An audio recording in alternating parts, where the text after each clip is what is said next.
Welcome to Religion and Life. I'm your host, Ozzie Ostwalt. When we tell stories about religion on this program, we're mindful that we're usually relating other people's stories. And we're aware that telling the story of others' experiences is tricky business. My guest today, Dr. Beth Davison, makes documentary films, telling the stories of others' experiences of family, religion, faith, service, and identity. She's here to talk about that tricky business, and maybe she'll tell us a couple of good stories in the process. Welcome, Dr. Davison. Thank you very much. I'm happy to be here. Can I call you Beth? Absolutely. Well, thank you. You're just up the hill from us at the studios here in the Department of Interdisciplinary Studies. Right. So that is not where I started. Oh. Here, I've been on the campus at Appalachian State University for 25 years now, I believe.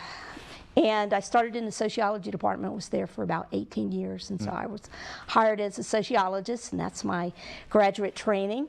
And I've always had an interest in documentary work, and as the technology got more accessible and I started learning that, I started making documentaries, and I ended up switching to interdisciplinary studies to accommodate my new interest, although I still have that sociology background. So yeah, I am up in interdisciplinary studies where I teach the media studies classes, and I'd like to just be able to plug, we have a documentary studies minor for Appalachian students now. So if anybody's interested in that. And you run that program? Or I am part of the faculty that run that program, yeah, absolutely.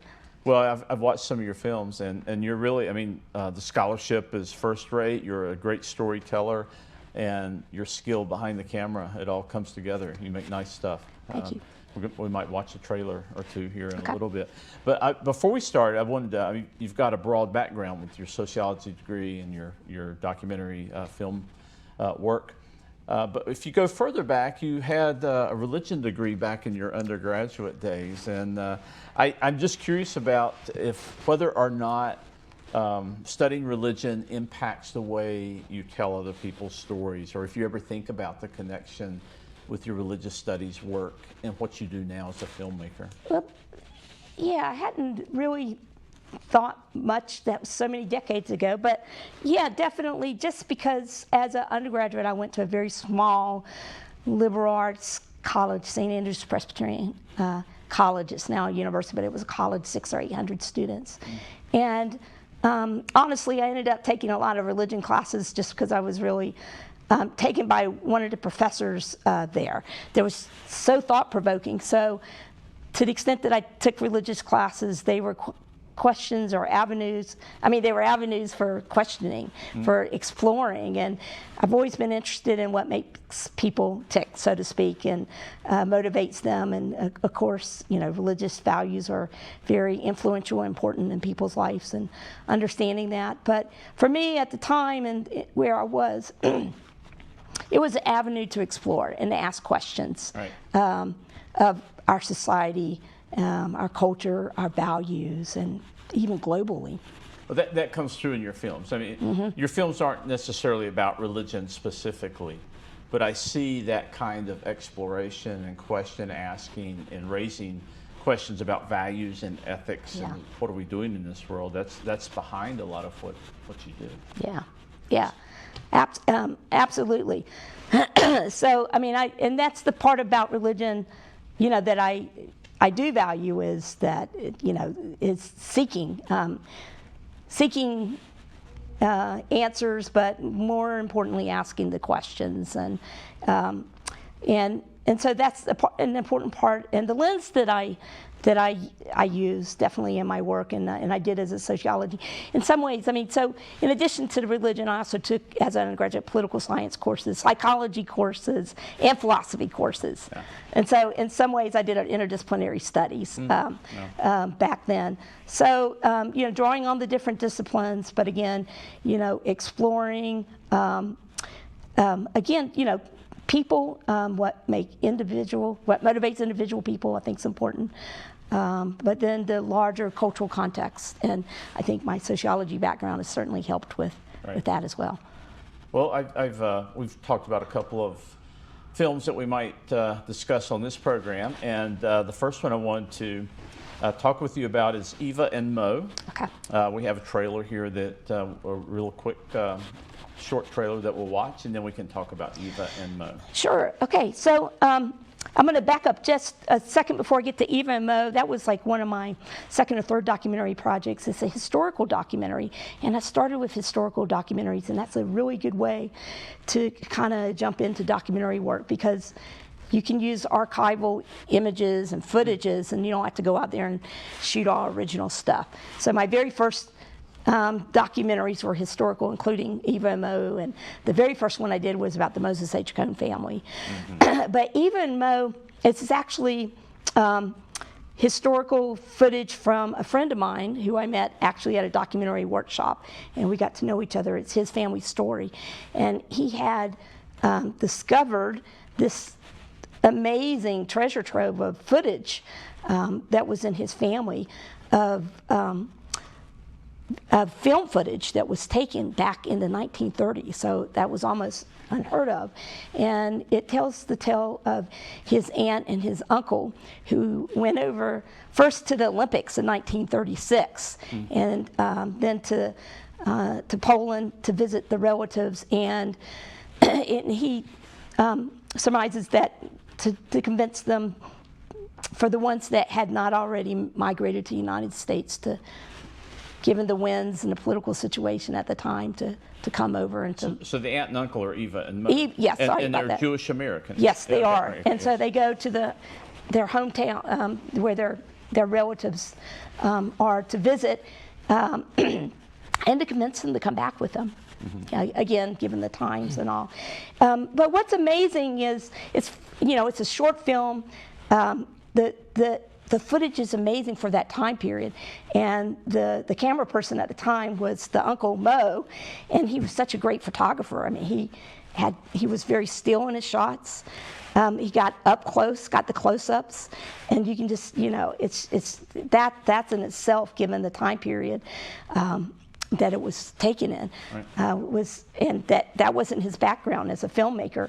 So the footage is incredible, but it also, even though it's a tragic tale, the family doesn't go back for various reasons, and because they're Jewish, given the time period, the Nazis invaded, and that part of the family perished. And so it's a short film. It's 8 minutes. It's all based on the footage they took over there. And it just tells an incredible story. But again, it's historical. It's a family story. And I'll say one more thing about it is that, we know what happened during that time period. We don't have to. We say about the Nazis coming and right. It's inferred, but you don't have to see it. It shows a happy time prior to that, and you don't always see that. You don't always see Poland in the 1930s before the invasion, and what life must have been like. And I think they were happy. They were living a good life at the time. So did they? You said they did not immigrate back. They did not. Did Eva and Mo make it back, or were they? They did. They were there visiting, and they. So they were there for, I'm not sure, a few weeks, and they came back. And then the family, that side of the family perishes. And my friend Alan, who, it's his family story, and he narrates it, has done the research to find out about what happened to them and how they died and all. But one thing he says, and you'll see this in the trailer, is that the aunt he knew was not a happy person, but in the film, she's young, she's beautiful, and right. She's having a great time and visiting and very happy. But he thinks that just knowing that they went over there and they failed to bring back the family members, that and some other tragedies that happened in her life just weighed heavily on who she became later on. So this is a good example, though, of how the work you do with this documentary film conceptualizes the Holocaust in a slightly different way, yeah. Right? So it can be a really important part of our understanding of how tragic that whole episode in our history was. Mm-hmm. And I think you're right. Holocaust and happy lives don't normally come together. So Yeah. Apparently they did not see the threat coming or didn't understand it I don't think, fully. at the time, I mean, people probably were aware, but you never know until it really happens. You're like, oh, that's not going to, it's like, climate control. I mean, we're aware of it, and then, the floods happen, and then you flood it out of your house, and then you become, maybe I should have done something or listened and all. So I think the threat was there and that they knew. But I do think, we should never forget, and the Holocaust stories are many, and we hear a lot about the survivors, and we need to continue to do so about what they went through. But to see how life was before then is, to me, amazing to have footage from that time period that shows that. And it acknowledges the tragedy that unfolded, but life, it was a normal life before then, and we don't always remember that or get to see that. And so that was found footage. But when I talk to groups and talk about my documentary work, I always tell people to, go into their closets and their attics, especially our age group, that remember growing up in the times of film, and see what reels you can find and get them digitized, and now's the time. So my father was a very prolific photographer and filmmaker. Well, he took a lot of film, and he took a lot of pictures, and had boxes and boxes, probably 10,000 pictures. Unfortunately, he wasn't a great photographer in terms of composition. I wish he had taken a workshop or something. He never did. But I look forward in my retirement to going through all the pictures that he took. But he started in the 1950s with his first kid being born, taking 16 millimeter, then 8 millimeter films. And so we have that digitized, and I have over 15 hours worth of family footage. And I've done a few, stories based on that. Again, during my retirement, look forward to doing that more. And I just marvel at the treasure trove that he left behind now. Growing up, it was annoying. It's like, oh, here comes Dad with the camera again. And lots of times in family footage, you have the happy moments. Christmas and birthdays, and he had all that. But I'm amazed at the mundane times that he had the camera going. For example, I have a memory of having a lemonade stand at one time when I was about 10 years old. And in going through the footage, he had leaned out the window at one time, and it said at a distance, but you can see my lemonade stand. And I was like, wow. That's just amazing, the times outside of those happy gatherings. It's not that in the heat of the moment or argument or really bad times he had the camera going, but he had those mundane moments as well. Well, let's watch this short little clip of Eva and Mo, and then talk a little bit about sharing those family stories. Okay. That's right. Wow. Yeah. So I'm going to drink some water. Can you hear my voice? Sure. Yeah. While you take a sip, I want to ask you, one of the things that we talk about in religious studies is this dynamic that happens between the scholar who is outside of a tradition or a story and the story the scholar is trying to tell. We talk about insider-outsider dynamics.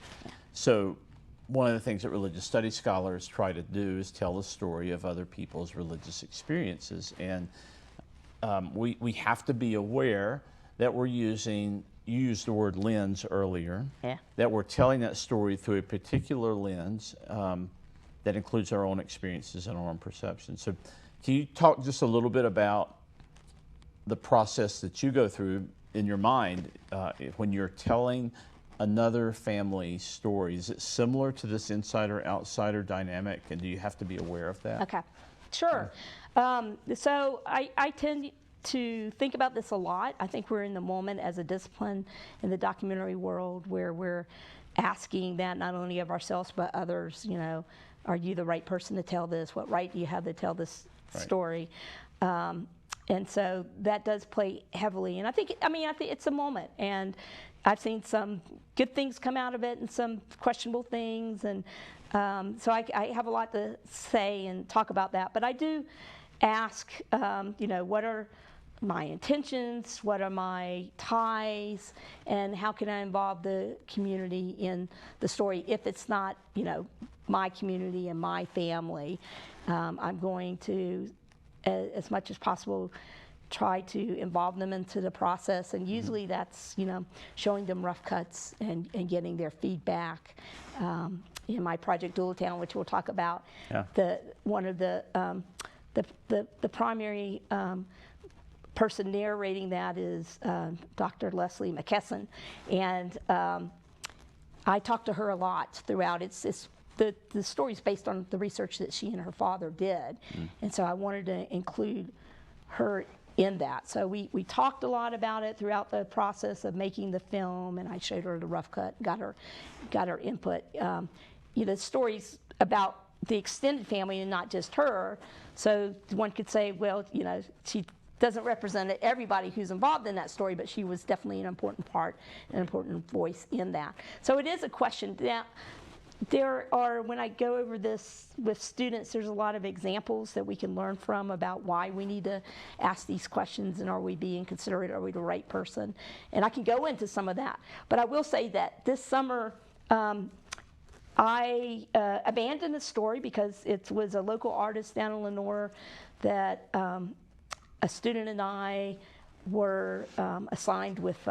We have a grant through South Arts to document the Appalachian region, some of the folkways and customs, and we were asked to go to this artist in Lenore and document her because she had gotten a grant from South Arts, and we did that, but we saw a larger story there, and we asked her if we'd come back and film, and we did, and she was an artist in residence at Blowing Rock Art and History Museum, and I went back to visit with her this summer, and I filmed, and I could sense some reluctance to have me around with the camera. And finally she told me, she said, well, I have a niece who has made a video about me for her school project. She did really well, and I was like, oh, wow. So long story short, I reached out to the niece and found the video, and I've talked with her. I've encouraged her to keep working on it and submit it to Boondocks Film Festival, right. Which I'm involved on. But I mean, I totally backed off of that because her niece was the one to tell that story. Right. And that was an important lesson for me this summer.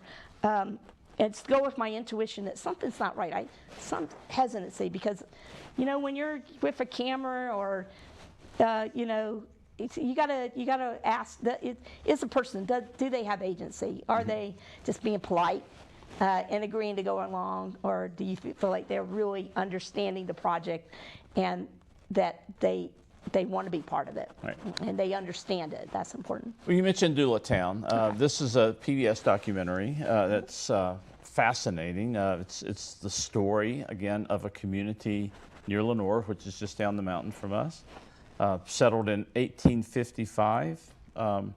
And I want to give you the mic here to tell it, but it's a story about a family, right, that descends from a relationship between a slave owner and a slave. And when this family has a reunion now, there are several branches of the family, some black, some white. Incredible story. So let's watch the trailer and then we can talk about this.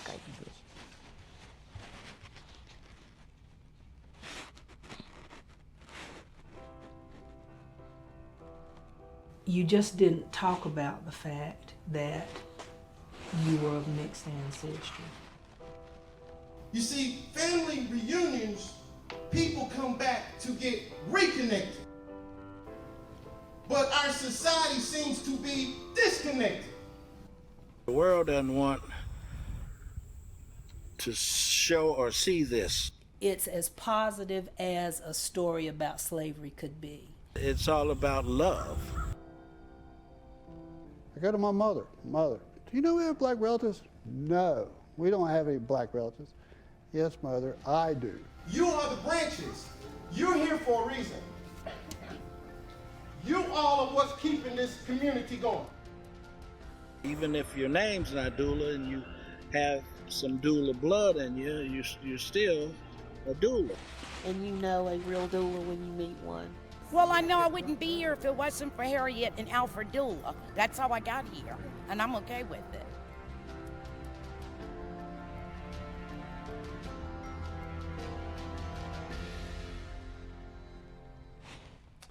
Yeah, it's a remarkable story.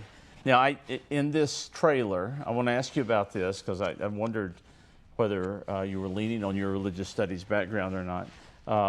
You never really mentioned religion in the documentary film, but it's there. Okay. There are several images of the church. We saw this image of, I think, a preacher talking about family and connection. We hear words used like love and reconciliation, and throughout the documentary there's gospel music, and in the end you come back to the church again in a kind of reunion service. Was that purposeful on your part? Was this part of your shaping the narrative, or were the folks in the film itself kind of bringing that to the story? Yeah, I think the latter. I mean, so for, not of course all the doulas, but for most of them, religion is certainly a big part of who they are as a family and as a community. And the reunion centers around, well, the church, the Doula Town Presbyterian Church, is a big part of that Doula Town community and the history of it. So I do want to go back what we were talking before about who gets to tell whose story. Yeah, please. Yeah. Yeah. So. Because you're not a doula. I am not a doula. Right. Okay. Right. Just honorary doula. Right. So how is it that this came to be? Well, so it kind of starts with. It's a Facebook story and a connection. So I actually grew up in Lenore, just down the road. Okay. And I'd heard of Doula Town, I've heard of doulas, but I honestly, I never stepped foot in Doula Town before and wasn't aware of the history. So for a lot of people my age, we graduated from high school and we may have left the area, and with that left our high school friends behind. And that was the case for me. I didn't keep in touch with high school people until Facebook, and all of a sudden people from your past are back in your life.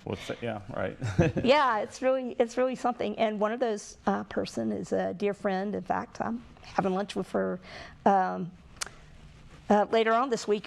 Kelly Irvin is still resides in Lenore and in Doula Town, and I noticed on her postings that she was posting some of the artwork of her mom had done, and I was really taken by that. And at that point, I was just interested in artists from the regions and thought it'd make a good video portrait. And so I arranged with her to go down. I did a video portrait on her mom, but we met at the Doula Town Presbyterian Church. And Kelly started, when I was filming her mom, telling me about the history, and I was like, wow, I had no idea. And then she said, well, you should read the book that my cousin wrote about it. And so I did, and then I called Leslie McKessons, who largely narrates the documentary, and it was her father and her that did a lot of the research to document the doula history. So so that was, so kind of being in the area, having a tie and friends to the area. And I'm so thankful to the family. They trusted me. And I did at times stop and think, should I be doing this? I'm not a doula. But, no one else at the time, that there was a book, and I'd like to think that I elevated the book. And I always tell people, if you want to learn more, right. Read the book. And that's the thing with documentaries. You can't go into the great details as you can with books. So no one else kind of had the skills and the equipment and the time and to do it. And so I felt okay, and they trusted me. I tried to involve some of them in terms of getting feedback, and they've been very pleased with it. And since then, I continue to work with some members from the Doula Town in other projects. I've joined nonprofits because of them. Leslie and I still work together on different projects. I'm actually involved in Burke County now. That's where she resides, on a couple of projects down there, some of them involving video work.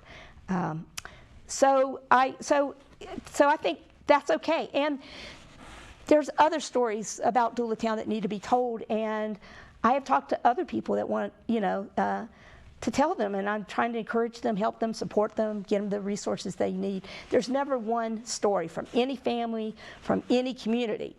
And just as a documentarian, if I go in there, I'm not telling a definitive story. Right. There's always myriad of other stories. So that's my job now, is to help elevate some of those other stories from that community. Yeah, well, just in your documentary, which is fascinating, you get the sense that there are multiple stories going on here, and it kind of evolves around this theme of relationship. You have the initial relationship between Alfred Doula and Harriet Harshaw, I believe. Yes. And then the kind of recombining of families, the discovery of extended families that bring into question racial relationships, not only family relationships.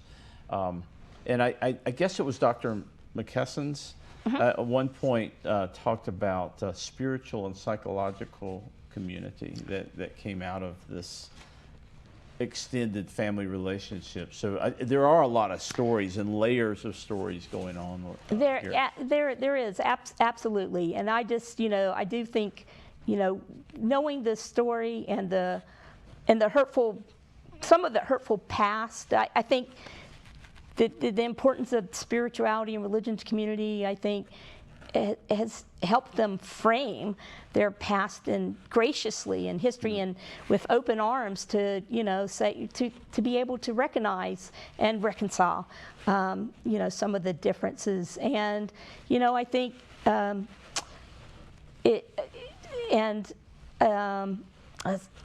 just think it's a great model for other communities that I hear more and more of other people uncovering backgrounds and distance relatives that in the past were hidden, not talked about. Sometimes the DNA kits are bringing some of these stories to the forefront now and things like that. But I think they've always been gracious in the interpretation in the past. And part of that, though, is also the gift of the land that established Doula Town. I mean, that's one thing that's unique about this story. Not that other communities don't have similar ties of extended families, both black and white sides, but Doula Town, the gift of 2,000 acres in the late 1800s, was extraordinary. And I think that has then, I think the doulas have always been grateful for that. And I think that grateful spirit is what you're seeing now here in present day, and how they're, with open arms recognizing all doulas from all sides. And it's a story that never ends, and I'm always meeting doulas. People are coming up to me and telling me, "Oh, I met a doula." So yeah, there's doulas. There really are doulas everywhere. So part of the story you say makes it a little bit different is that Alfred Doula, who was white, a white landowner, recognized his children by Harriet, and then bequeathed land to his male sons, I guess. To the black side of the family, and I mean, he never freed Harriet. She was always a slave, and that's a big thing too. How do you interpret that relationship? They had 8 kids together and all, but I mean, the land gift was a huge part of that story, and why it's unique that Alfred led, and he put in protection, in his will, knowing the times in the late 1800s and the challenges to that land. And land's always, regardless of the time period, it's always value, but he did try to protect that for them, and that's an important part of their story. That's very interesting. Yeah. Well, I wish you have other films. One's on the Farm Cafe here in Boone. We're out of time, but I want to mention it anyway. That's a kind of unique idea about feeding the hungry and addressing poverty. Yeah. And it has some support from the religious community and the secular community in Boone. So that's kind of an interesting story. Yeah, so just real quickly, that's my latest unfolding project at the moment, is this concept of the community cafe. Yeah. And the community cafes, there are about 30 of them nationwide. They're all under this umbrella called One World Everybody Eats.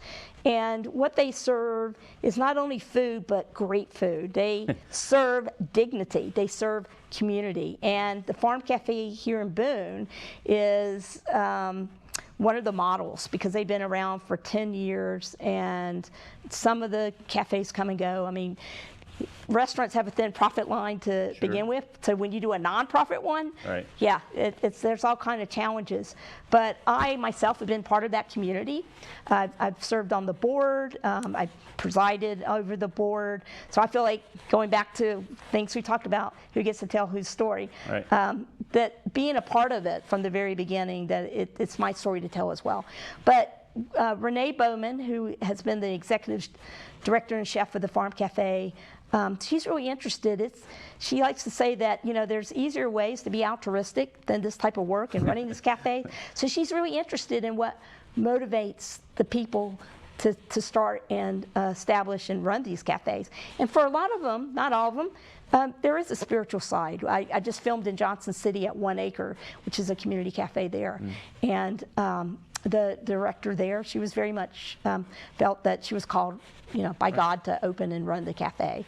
And but that's not, that's probably not the same for some of the other cafes that I'm going to go and film. But they do definitely. It's not a pantry. It's not a food pantry. Right. It's not a soup kitchen. It's a restaurant. The restaurant, yeah. Yeah. Well, thank you so much. I mean, your work's wonderful. I love the way you're bringing life to these stories and vignettes that touch on so many things, including spirituality and the role that religion plays in people's lives. So keep up the good work. Thank you very much. I Yeah. appreciate it. You have to come back and talk about some of your other projects. Okay. sometime. Sounds good. Well, thank you.